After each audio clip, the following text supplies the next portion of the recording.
Commander Park Min-ho stood on the bridge of the colony ship New Busan, watching the stars through the massive viewport. His wife Jisoo was in the hydroponics bay below, teaching their 8-year-old daughter Yurin how to grow tomatoes in space. The thought made him smile. 3 years ago they had left Earth to help build a new world in the Kepler system. Life was good. The ship carried 50,000 people to their new home.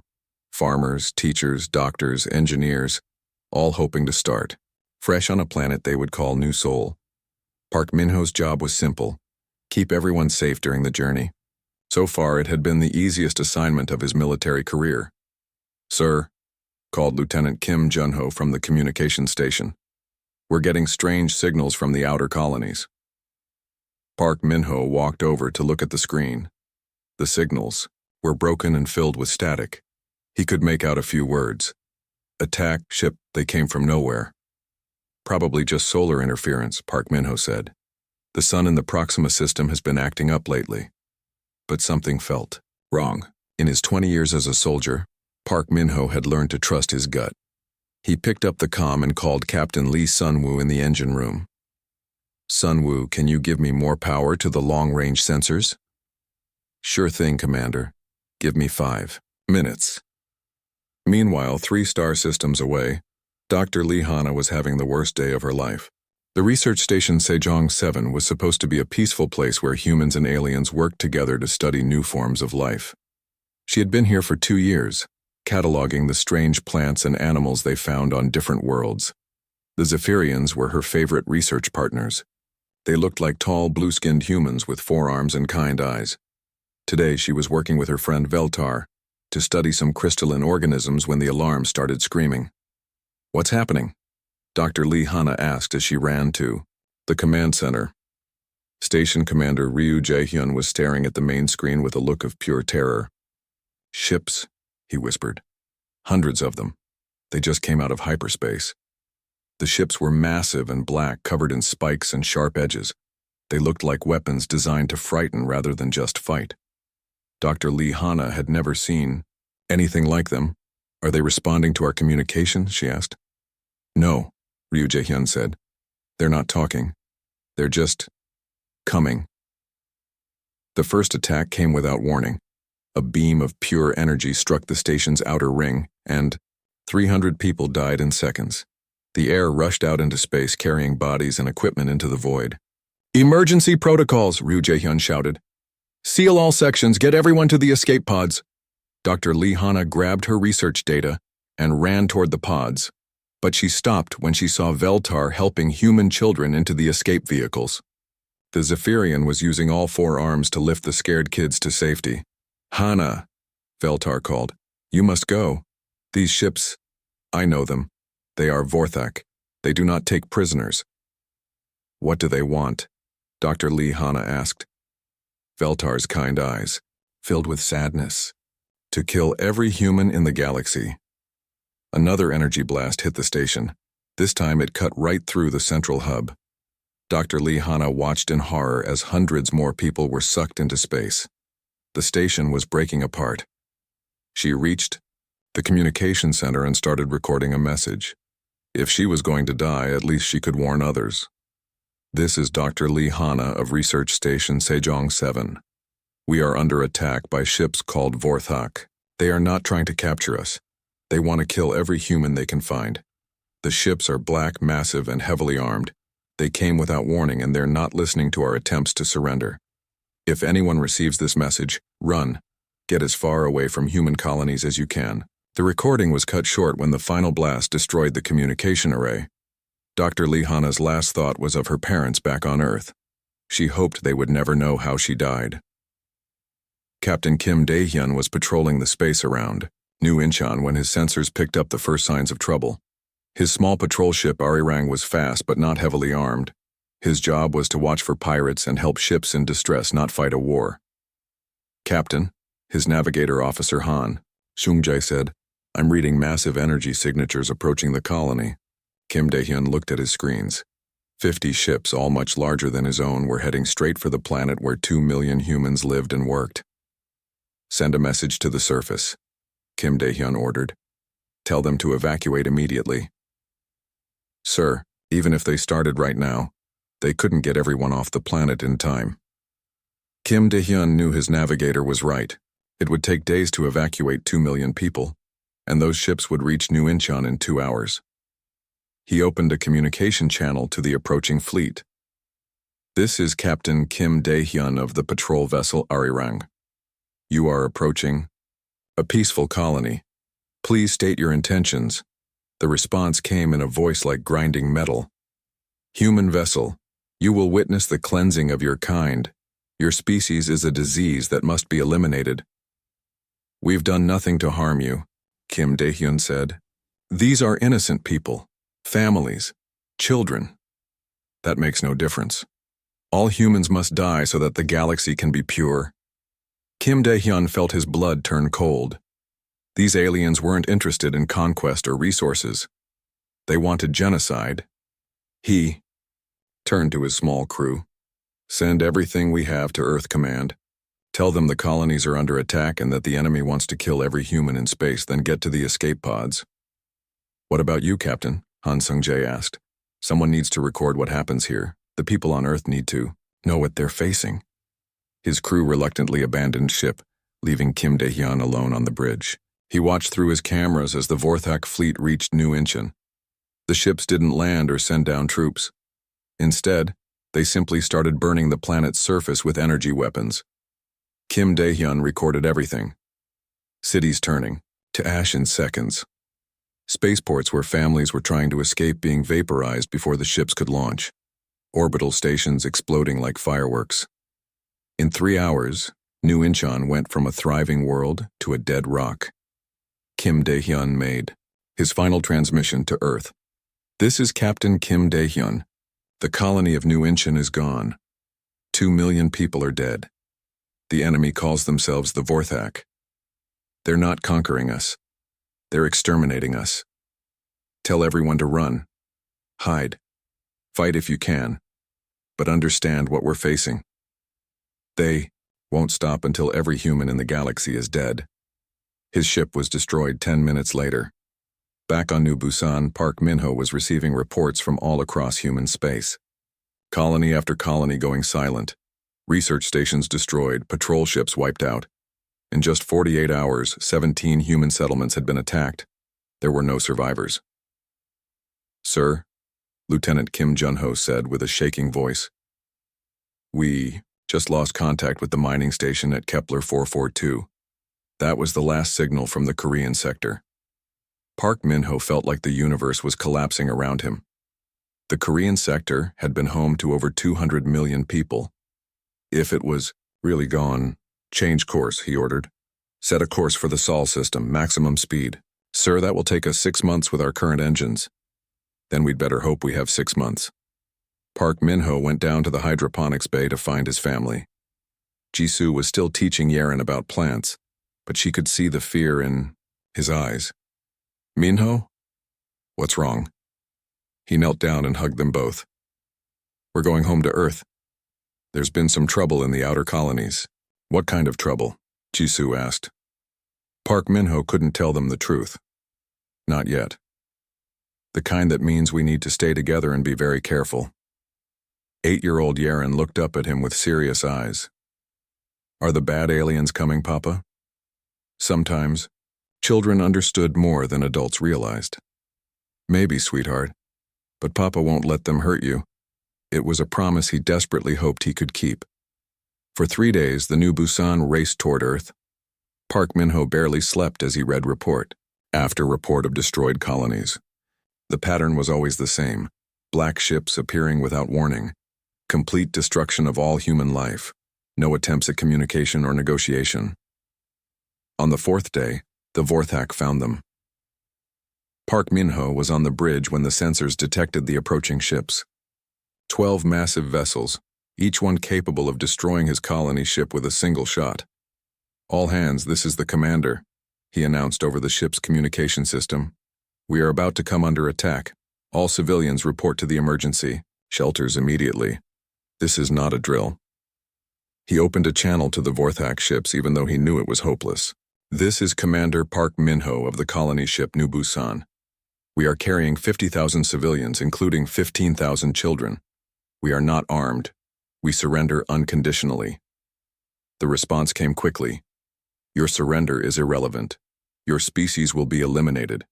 Park Min-ho closed the channel and turned to his bridge crew. Gentlemen, it's been an honor serving with you. Get to the escape pods. Try to scatter in different directions. Maybe some of you will make it. Sir, Lieutenant Kim Jun-ho said. Shouldn't you come with us? Someone needs to try to get a message to Earth. Go. That's an order. The first Vorthak attack disabled the New Busan's engines.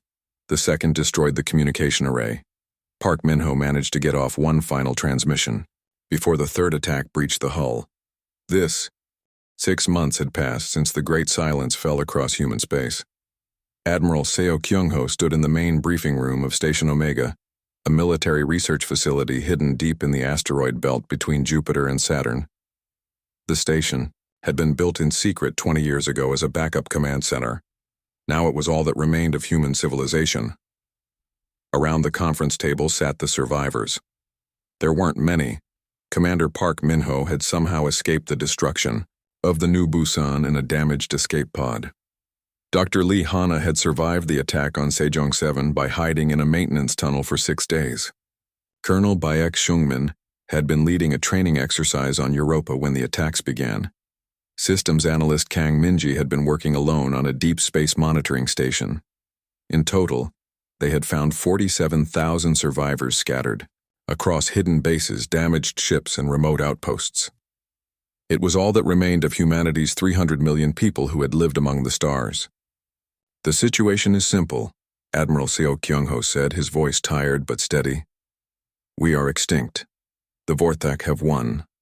Earth's government has declared the colonies lost and recalled all ships to defend the home system. We are officially dead. Dr. Yoon Ji-won, a quantum physicist who had been studying on Titan, raised her hand. What about the other alien species? Surely they won't allow genocide to continue. Admiral Seo Kyung-ho's expression was grim. The Galactic Council held an emergency session. They declared the destruction of human colonies an internal matter between 2 species. No one is coming to help us. The room fell silent. These people had lost everything. Families, homes, entire worlds. Now they learned that the galaxy had simply watched it happen and done nothing. Park Min-ho spoke first. Then we're truly alone. Yes, the Admiral said. But perhaps that's what we needed to become. Dr. Yoon Ji-won stood up and walked to the main screen. While we've been gathering survivors, I've been studying the Vorthak technology we captured from their attack ships. What I found changes everything. She pressed a button and the screen filled with complex diagrams and equations. The Vorthak weapons don't just use energy. They use something called quantum field manipulation.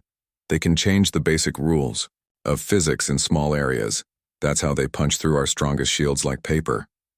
Colonel Baek Sung-min leaned forward. So their technology is more advanced than ours. Yes, but that's not the important part, Dr. Yoon Ji-won said. The important part is why they were so determined to kill every human. I found the answer in their computer files. Another image appeared on the screen. It showed a human brain scan next to alien brain scans from a dozen different species.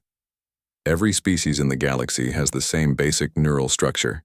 Dr. Yoon Ji-won explained. Except us. Human brains have something unique.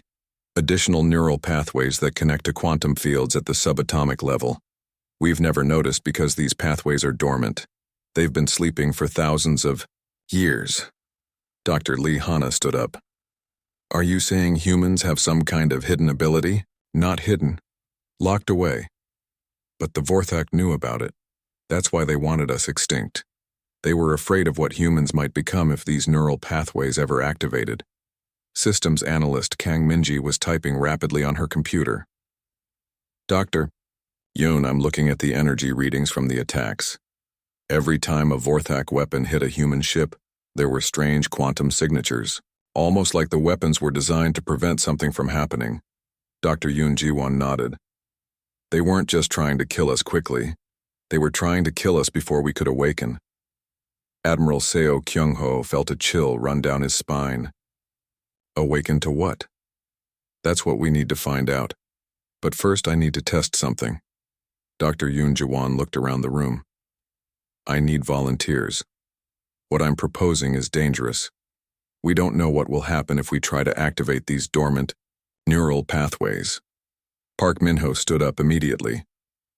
I volunteer. Min-ho, we don't know what this will do to you, Dr. Lee Hana said. Park Min-ho's eyes were cold and hard. I watched my wife and daughter die. I watched 50,000 innocent people get murdered. If there's even a chance this could help us fight back, I'll take it. Colonel Baek Seung-min nodded. I'm in too. One by one, every survivor in the room volunteered. They had nothing left to lose and everything to gain. Dr. Yoon Ji-won set up the first experiment in the station's medical bay. The process was simple in theory but dangerous in practice. Using modified Vorthak technology, she would send specific quantum frequencies directly into a volunteer's brain to try to activate the dormant pathways. Park Min-ho was first. He lay on the medical table while Dr. Yoon Ji-won attached sensors to his head. Remember, she said, if you feel any pain or discomfort, tell me immediately, and I'll stop. No, Park Min-ho said firmly. Don't stop no matter what happens. We need to know if this works. Dr. Yoon Ji-won activated the device. At first, nothing happened. Park Min-ho's vital signs remained normal. Then, after 5 minutes, something changed. Park Min-ho's eyes suddenly opened wide. They were glowing with a faint blue light. I can see them, he whispered. See what? Dr. Yoon Ji-won asked. The quantum fields. They're everywhere, connecting everything. Park Min-ho sat up on the table. I can feel the atomic structure of this room, the metal in the walls, the air we're breathing, the energy flowing through the station's systems. He held up his hand and concentrated. The metal cup on the nearby table began to change shape without anyone touching it. My God, Dr. Lee Hana breathed. He's manipulating matter at the molecular level. The process continued for 3 hours. When it was over, Park Min-ho looked the same but felt completely different. He could sense things that had been invisible before. He could feel the movement of every atom around him. Dr. Lee Hana was next. Her awakening was different. Instead of matter manipulation, her brain began processing information at incredible speeds. She could analyze complex problems in seconds that would have taken her days before. Colonel Baek Seung-min developed the ability to phase his body through solid objects. Systems analyst Kang Min-ji could interface directly with computer systems using only her thoughts. Each person who underwent the awakening developed different abilities, but they all shared one thing. They were no longer entirely human. Dr. Yoon Ji-won was the last to undergo the process. Her awakening was the most dramatic of all. She could see and manipulate the quantum fields that held the universe together. She understood physics in ways that no human ever had before.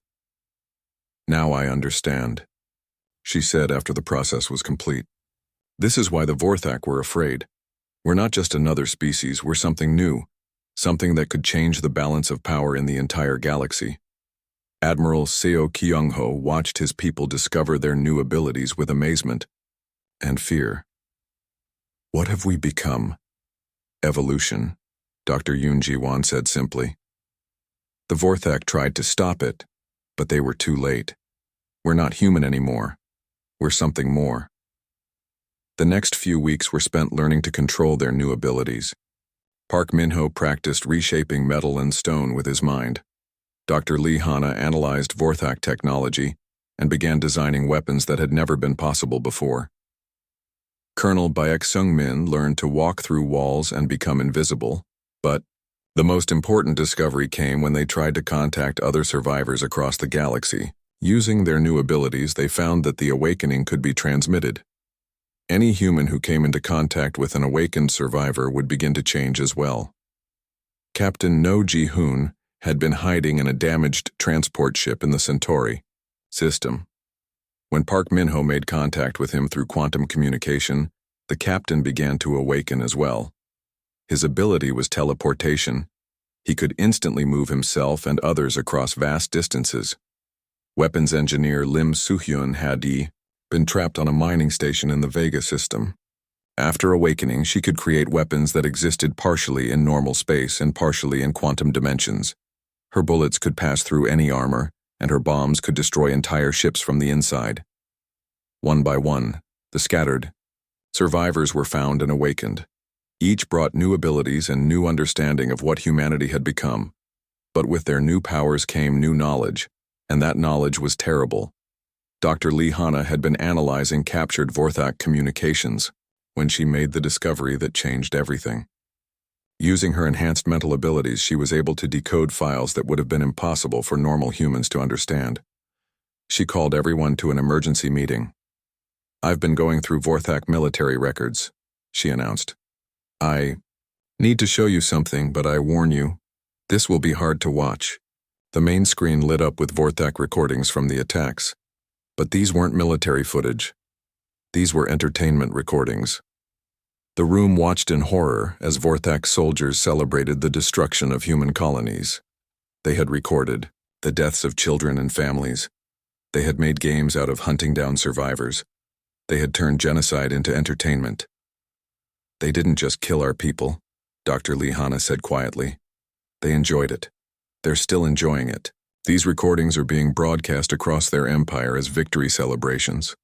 Park Min-ho's hands clenched into fists. The metal table beneath them began to bend and warp. "There's more," Dr. Lee Hanna continued. "They're not done. Earth is next. They're planning the final." The first strike came without warning. Vorthak mining station Kreshvar was located in the asteroid belt of the Tauketi system. It was a massive operation with over 10,000 Vorthak workers extracting rare minerals for their war machine. The station was defended by 12 warships and a planetary defense grid that could destroy anything that came within 1,000,000 kilometers. The Vorthak had no reason to expect trouble. Humans were extinct. The galaxy was safe for their kind to expand and prosper. Commander Zethkar was reviewing production reports when his sensors detected something impossible. A small ship was approaching the station, moving slowly and making no attempt to hide. It wasn't broadcasting any identification signals. "Scan the vessel," Zethkar ordered his tactical officer. "Sir, the readings don't make sense. The ship appears to be made from human materials, but that's impossible. All human ships were destroyed months ago." Zethkar felt a chill run down his spine. "Destroy it. Now." The station's defense weapons fired. Energy beams that could crack. A moon struck the small ship. The beams passed right through it as if it wasn't there. "What?" Zethkar stared at his screens in disbelief. "Fire again!" This time, the weapons had no target to hit. The ship had vanished. Inside the mining station, Park Min-ho materialized in the main power core chamber. His body was slightly translucent as he phased through the walls and machinery. The Vorthak engineers working there didn't even see him coming. He didn't kill them quickly. These aliens had watched recordings of human children dying for entertainment. They deserved to understand fear before they died. Park Min-ho's hands touched the main power conduit. Using his ability to manipulate matter at the molecular level, he began changing the metal from the inside. The conduit started to glow and vibrate as its atomic structure became unstable. The Vorthak engineers realized something was wrong when the power core began making sounds it had never made before. They turned around and saw a human standing in their secured chamber. A human who should not exist. "Impossible," one of them whispered. "Humans are extinct." Park Min-ho looked at them with eyes that held no mercy. "You're right. Humans are extinct. I'm something else." The power core exploded. The explosion tore through the station's main superstructure. Emergency alarms screamed as sections of the facility lost power and life support.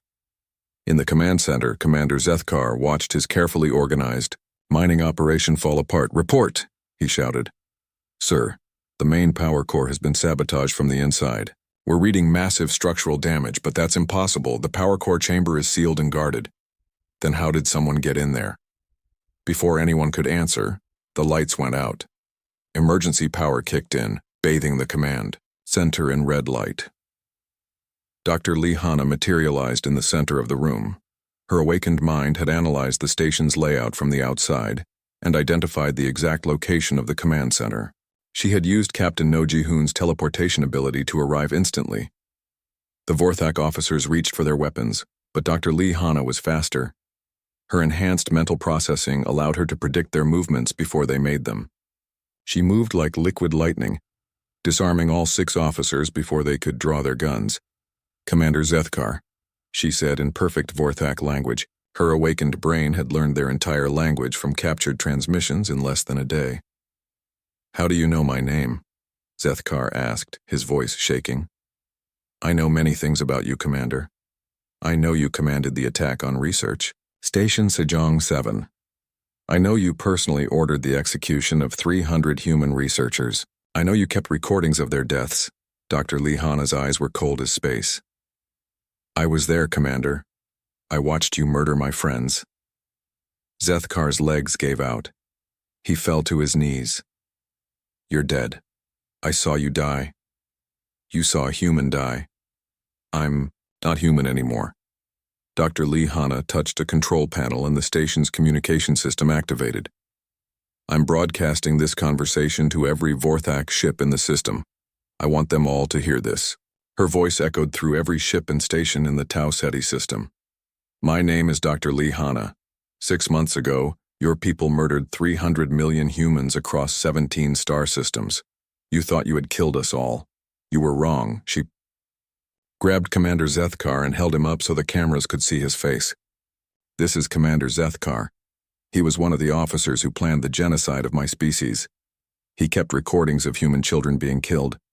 He watched those recordings for entertainment." The command center's main screen lit up, showing the recordings from Zethkar's personal files. Vorthak across the system watched their commander's private collection of human death footage. "You made a mistake," Dr. Lee Hanna continued. "You left some of us alive, and now we know what you really are. Not warriors, not conquerors, just murderers who enjoy killing the innocent." She released Zethkar, who collapsed to the floor. "You have one chance to send a message to your empire. Tell them that humanity remembers every face you erased, every child you murdered, every world you burned. Tell them that we are no longer the peaceful species you destroyed." Dr. Lee Hanna's voice grew colder. "Tell them that we are coming, and we will not stop until every single Vorthak who participated in our genocide is dead."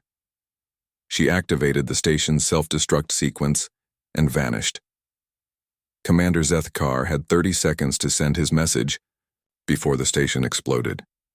His final transmission to the Vorthak Empire was simple.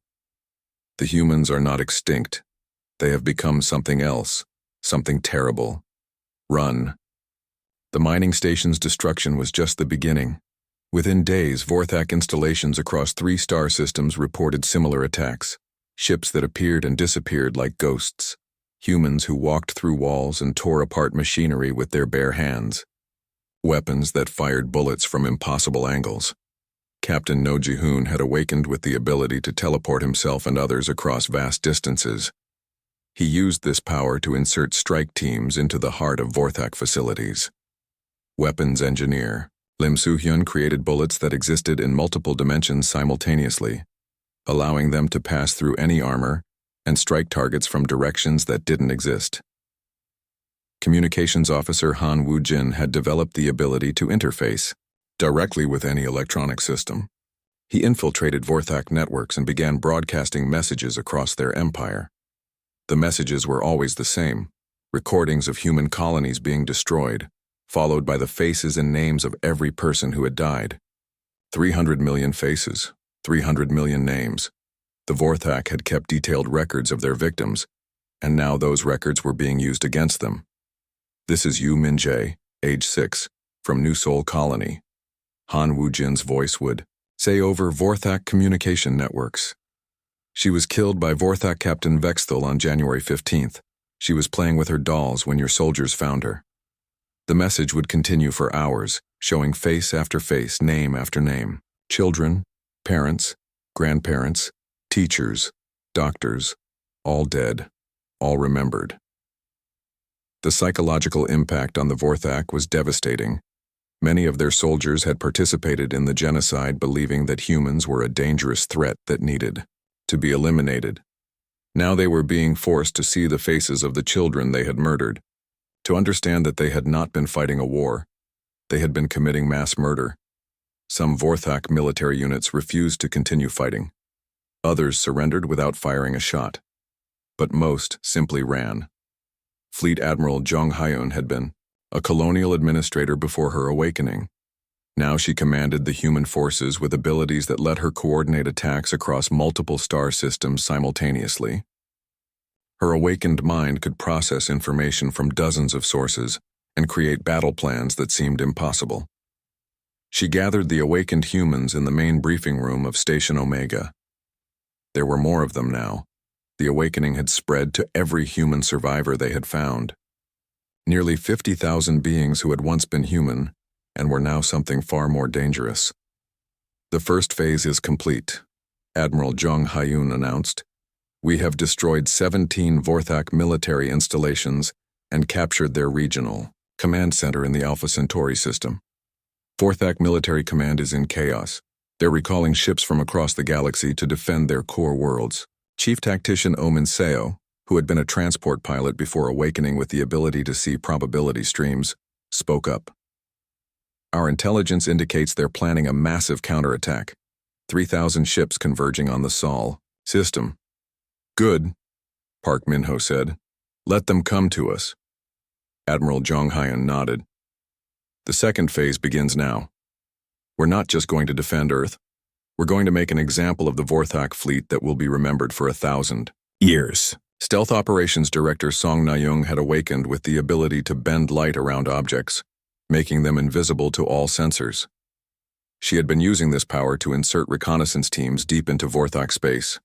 I have the fleet positions, she reported. 3,000 ships and 100 battle groups. They'll reach Earth in 6 weeks. Bioweapons specialist Yu Dong-hae stood up. Before awakening, he had been a medical researcher. Now he could design weapons that targeted specific genetic sequences. I've completed the biological weapon.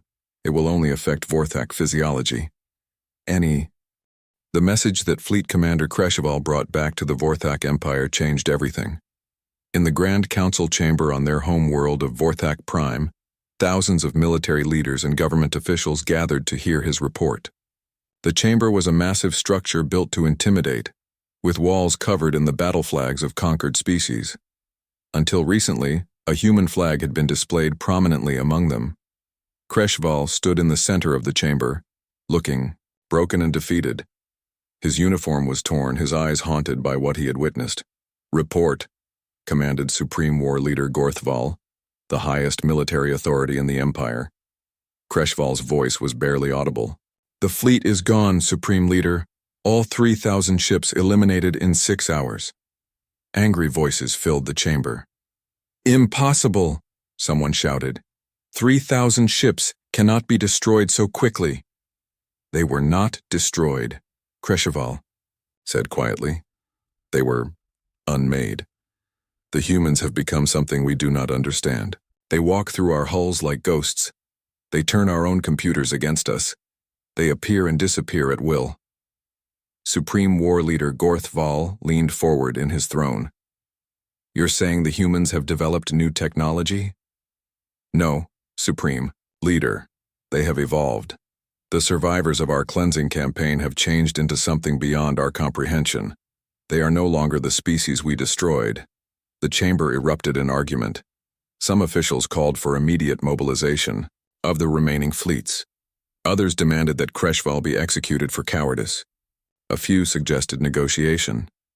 The argument was cut short when every screen in the chamber suddenly displayed the same image. A human face. It was Fleet Admiral Jong Hyun, though she looked different from any human the Vorthak had ever seen. Her eyes held an intelligence that seemed to see everything at once. When she spoke, her voice was transmitted simultaneously to every Vorthak world in the galaxy. Citizens of the Vorthak Empire, she began. 6 months ago, your military forces, Eliminated 300 million humans across 17 star systems. Your leaders told you this was necessary for galactic peace. They told you humans were a threat that needed to be removed. The transmission showed footage from Vorthak military records, their own recordings of the genocide they had committed. What they did not tell you, Admiral Jung Hyun continued, was that they recorded these murders for entertainment. They made games of hunting down human children. They celebrated the extinction of an entire civilization. More footage played, showing Vorthak soldiers laughing as they killed human families. Your empire committed genocide not for protection, but for pleasure. And now you will face the consequences. The screen split to show dozens of different locations across Vorthak space. Each showed the same thing, human strike teams appearing inside heavily defended Vorthak installations. As I speak, our forces are conducting simultaneous operations on 117 Vorthak worlds. We are not targeting civilians. We are not harming innocents. We are collecting the individuals responsible for planning and executing the genocide of our people. The chamber watched in horror as their military commanders were systematically captured or killed across the empire. Bases that should have been impregnable were infiltrated by humans who walked through walls and appeared from nowhere. You have 72 hours, Admiral Jung Hyun announced. Surrender the remaining war criminals to us for trial, or we will expand our operations. We will dismantle your military, your government, and every institution that supported the Aesir. Murder of our people. Her eyes seemed to look directly at every person watching. We were explorers, scientists, artists, dreamers. You made us into your executioners. The choice was yours. The consequences are ours to deliver. The transmission ended, leaving the Vorthak Council chamber in stunned silence. Supreme War Leader Gorthval was the first to speak. Mobilize every ship in the Empire. Call back our forces from the frontier worlds. We will crush these evolved, humans with overwhelming numbers. But before he could issue the orders, alarms began sounding throughout the capital city. The screens in the chamber lit up again, this time showing local news feeds. Vorthak military headquarters had been infiltrated. The primary weapon manufacturing facility was under attack. The orbital defense platforms were going offline one by one. They're here, someone whispered. They're on our homeworld. Park Min-ho materialized in the council chamber itself, appearing directly in front of the Supreme War Leader's throne. The Vorthak guards raised their weapons, but Park Min-ho moved faster than they could react. He didn't kill them. Instead, he used his matter manipulation abilities to fuse their weapons into useless lumps of metal. Supreme War Leader Gorthval, Park Min-ho said calmly. We need to talk. Gorthval tried to stand, but found that the metal of his throne had flowed around his body like liquid, holding him in place. You cannot hold me prisoner in my own council chamber. Gorthval roared. I'm not holding you prisoner, Park Min-ho replied. I'm preventing you from doing something stupid while we have a conversation. Dr. Lee Hana appeared next to him, carrying a datapad filled with information. Gorthval, you were the primary architect of the human genocide. You personally signed the orders that led to the deaths of 47 million children. They were enemy combatants, Gorthval protested. They were toddlers, Dr. Lee Hana said coldly. The youngest was 6 months old. Her name was Kim Suman. She died on New Busan when your forces used biological weapons on the civilian shelters. She held up the datapad, showing pictures of the children who had died. We know every name, every face, every story. Your own records were very thorough. Colonel Baek Sung-min phased through the wall, followed by a dozen other awakened humans. Each one carried files documenting war crimes committed by specific Vorthak officials. Justice Coordinator Kwon Hyun-jin is establishing war crimes tribunals on 12 different worlds, Colonel Baek Sung-min reported. We have evidence of genocide, crimes against sentient beings, and systematic murder for entertainment purposes. Chief Tactician Oh Min-seo appeared with more data. We've identified 47,000 Vorthak military personnel who directly participated in the genocide, another 200,000 who provided support or planning. The trials will begin within the week. Supreme War Leader Gorthval looked around the chamber at the humans who had appeared like ghosts. You cannot prosecute an entire empire. We're not prosecuting an empire, Park Min-ho said. We're prosecuting war criminals. Every Vorthak civilian who played no role in the genocide will be left alone. Every soldier who refused to participate in the murders will be spared. But everyone who chose to kill innocent humans will face justice. Dr. Yoon Ji-won materialized with a device the Vorthak had never seen before. This is a quantum truth detector. It reads the quantum signatures of memory patterns. It's impossible to lie while connected to this device. The trials will be public, Dr. Lee Hana added. Broadcast across the galaxy so that every species can see the evidence of what your empire did. The universe will know that genocide has consequences. Stealth Operations Director Song Na-young appeared with more reports. Our forces have secured the Vorthak military archives on 18 worlds. We have complete records of the genocide, including the entertainment recordings your soldiers made. She looked directly at Gorthval. We found your personal collection, Supreme Leader. 400 hours of recordings showing human children being murdered. You watched them while eating your meals. The silence in the chamber was deafening. Bioweapons. Specialist Yu Dong-hae stepped forward. I've completed my analysis of the biological weapons you used on our colonies, designed specifically to cause maximum suffering before death, deployed primarily against civilian populations. He held up a small vial. I've created a counter-agent, a weapon that targets only those individuals whose genetic patterns match the specific markers of Vorthak soldiers who were present during the genocide. It's perfectly selective. It won't harm anyone who wasn't there. Yu Dong-hae's eyes were cold. But I won't use it unless you force me to. Unlike you, I don't enjoy causing unnecessary suffering. Communications Officer Han Woo-jin activated his abilities and connected directly to the Vorthak communication networks. I'm broadcasting this conversation to every world in your empire. Your people are seeing their leaders face justice in real time. The screens around the chamber showed crowds of Vorthak civilians on dozens of worlds watching the proceedings. Many looked ashamed. Others were angry, not at the humans, but at their own leadership for lying to them about the nature of the genocide. Supreme War Leader Gorthval finally understood that his empire was collapsing around him. What do you want? Justice, Park Min-ho said simply. Every individual who participated in the genocide will be tried and punished according to galactic law. War crimes tribunals will determine the appropriate sentences. And if we refuse? Admiral Jong Hyun's voice echoed through the chamber as she spoke from her command ship. Then we will systematically dismantle your civilization until compliance is achieved. We have the patience of evolution and the memory of the dead. We will not stop. Fleet Admiral Jong Hyun appeared on the main screen, coordinating the operation from space. Your military is scattered and demoralized. Your government is discredited. Your people are demanding answers about why. 23 years had passed since the Vorthak Empire fell. The galaxy had changed beyond recognition.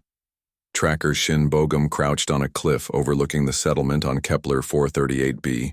Watching through enhanced eyes that could see across vast distances and detect quantum signatures that marked his prey. His target was hiding in the third building from the left, a Vorthak war criminal named Vestan, who had participated in the massacre of New Incheon Colony. Vestan thought he was safe. He had changed his identity, learned to speak the local language, and integrated himself into a community of peaceful aliens who knew nothing of his past. For 20 years, he had lived quietly as a farmer, growing food and raising a family. But the awakened humans never forgot. And they never stopped hunting. Infiltrator Choi Ariam materialized beside Shin Bogum, her ability to become invisible making her the perfect reconnaissance specialist.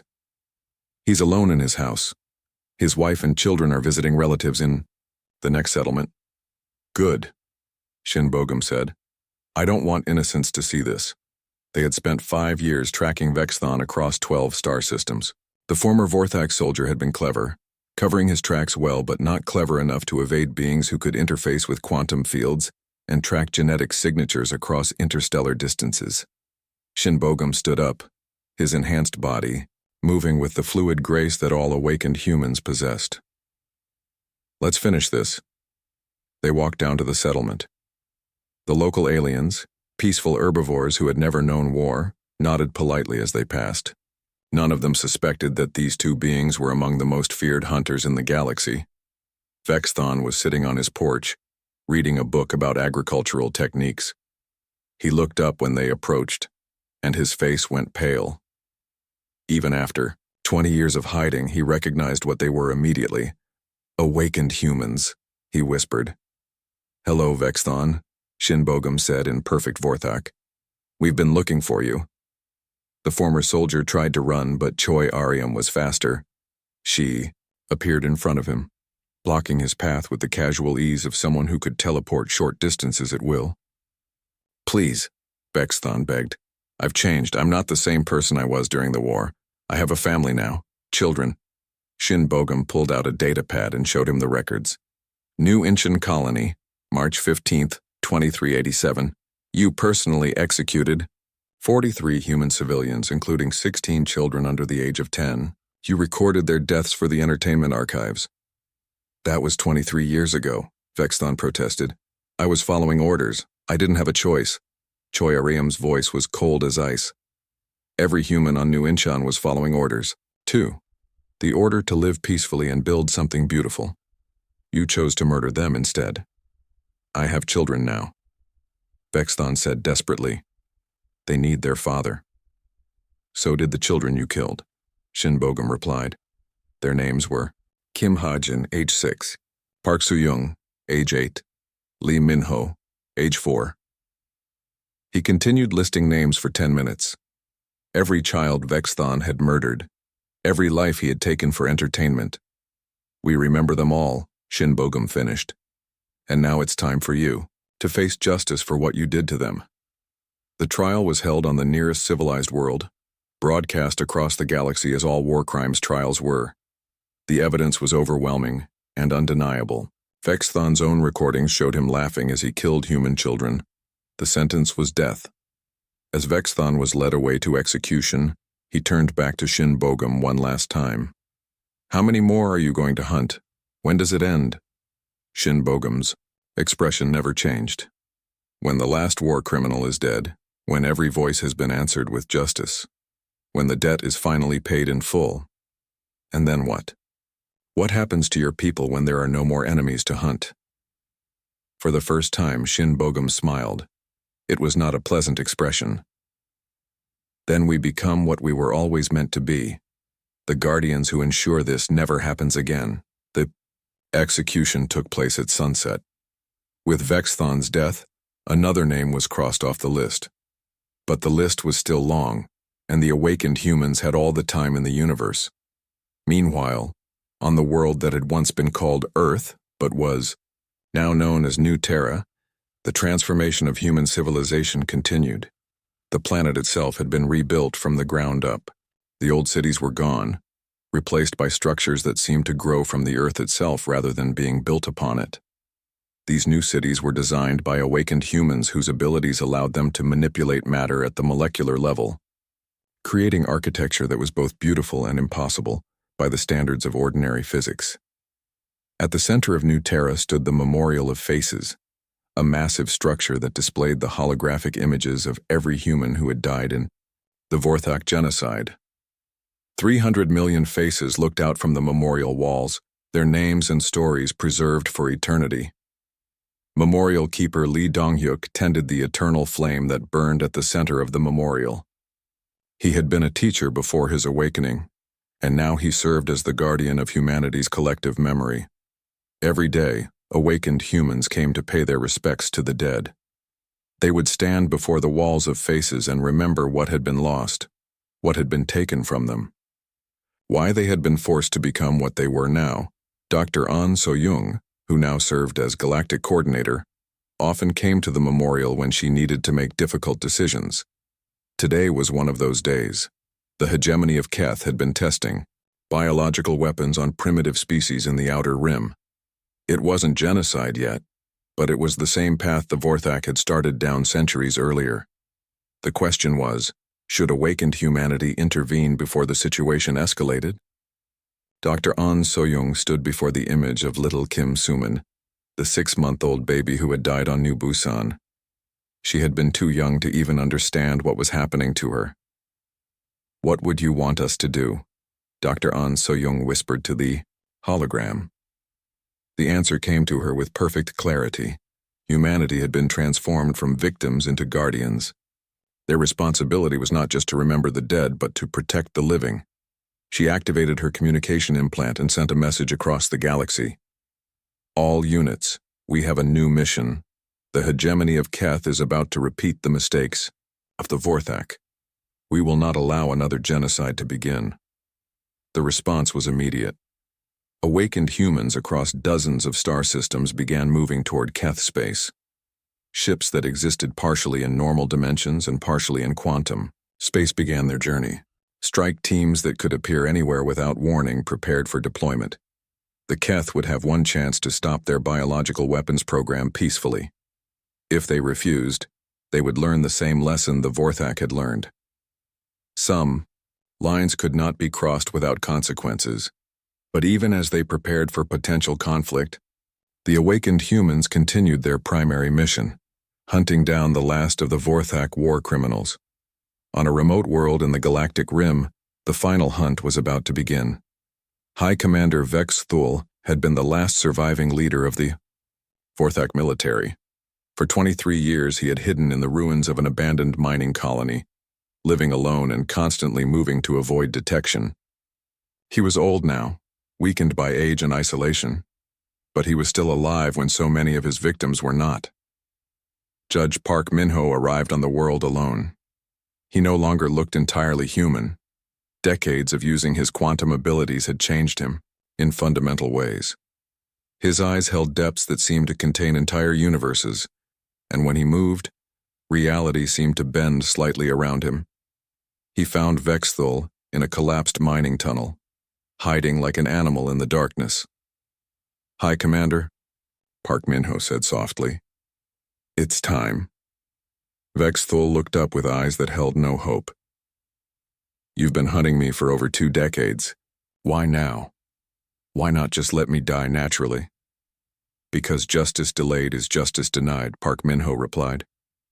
"Because the voices of the dead cannot rest until all their murderers have faced judgment." He helped the old Vorthak to his feet. "Because my daughter Yaren would be 29 years old today if you hadn't ordered her ship destroyed. She never got to grow up, never got to have children of her own, never got to see the stars we promised to show her." Vexthul's voice was barely a whisper. "I remember her ship, the New Busan. We destroyed it quickly. I thought that was a mercy." "There was no mercy in what you did," Park Min-ho said. "But there is justice in what happens next." The trial was held on New Terra, in the shadow of the Memorial of Faces. Vexthul was the last of the original architects of the human genocide. His trial marked the end of an era. The evidence against him was overwhelming. He had planned the initial attacks. He had ordered the use of biological weapons against civilians. He had created the entertainment programs that turned mass murder into public spectacle. But more than that, he had never shown remorse. Even now, facing certain death, he maintained that the genocide had been necessary. "Humans were a threat to galactic order," he said from the witness stand. "We did what had to be done." Dr. Lee Hanna, now serving as chief prosecutor for all war crimes tribunals, presented the final evidence. "The defendant stands accused of planning and executing the systematic murder of 300 million innocent beings. The quantum truth detector confirms that he feels no remorse for his actions. He would do the same thing again if given the opportunity." The verdict was unanimous.